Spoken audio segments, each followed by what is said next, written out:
Hey everybody, welcome back. My name is Jacob, and in this video we are going to do a quick review of this NFT project that I found. So this is the Miss Universe NFT project that I came across, and I wanted to use this as a little interesting demonstration. So here we can see that their minting is currently live, and I just want to show you a couple different things here.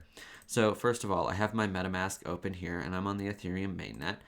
Something that you should be conscious of when building your MetaMask or your Web3 dApps, basically, is what network is your MetaMask connected to, or is the user's MetaMask connected to. So if I switch to Polygon here, nothing has happened, and if I click on the mint button, it will still try and mint to this contract address here. Obviously this is not going to work because the contract is not deployed on Polygon, it's deployed on the Ethereum mainnet.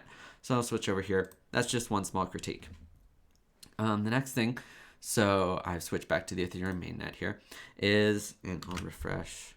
All right, if I click mint here, let's take a look at the contract. So here, if I click here, it'll copy the contract address. All right, and we'll just reject that. Come back over here and let's pop this into Etherscan. So that's the contract address right there. And we can see right here a couple of different transactions going on. Let's take a look at the token tracker right here, and we'll see some more of the NFT tokens that are the activity here on the NFT tokens.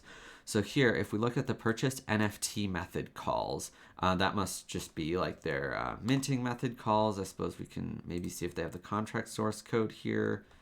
I'm not seeing it, but we can read contract information there. We'll do that in just a sec. But anyways, we'll see here, purchase NFT, right? Every time we see a purchase NFT function call here, 1468, 1469, 1470, 1471, 72, 73. All right, so when you purchase an NFT, it will give you a token ID, and that is just incrementing by 1 each time.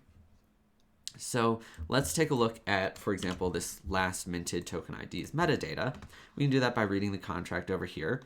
So if I go over here to the token URI, paste in that token number right there and query for its metadata, I get this string right here, which is to an IPFS endpoint. So I'm just going to copy that, open up a new window here and paste it in.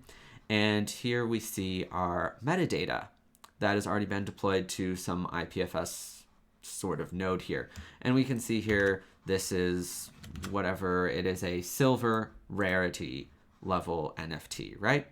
But lo and behold, what do we have right here?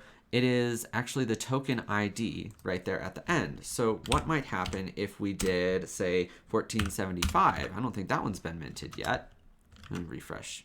Double check that 1475 has not been minted yet. 1475 has not been minted yet. 1473, let's see, if I were to open this up and switch this here to 1475, has this been minted yet? It does not look like it. 0 tokens found matching that. So 1475 has not been minted, but the metadata has already been deployed to IPFS, which means that I can go through each of these right here, 1475, 1476, 1477, 1478. Oh, look, I just found a gold rarity NFT that hasn't been minted yet. So what that means is all I have to do is sit around, if I want a gold rarity NFT, is sit around and keep refreshing this page, or just, I could, set up something slightly more technical that would read the network, read the transactions that are coming in as fast as possible instead of waiting for Etherscan to pick them up. But I could also just sit here and refresh this page until, so I'm looking for 1478, until someone has minted 1477. Then I just go back over to this page and mint the next token, which is going to be 1478. And now I have my gold rarity NFT. So that is just another tip of what not to do when you deploy your NFT project. That's all I have for you today. My name is Jacob. I hope you enjoyed this video. Hope you learned something, and have a good one.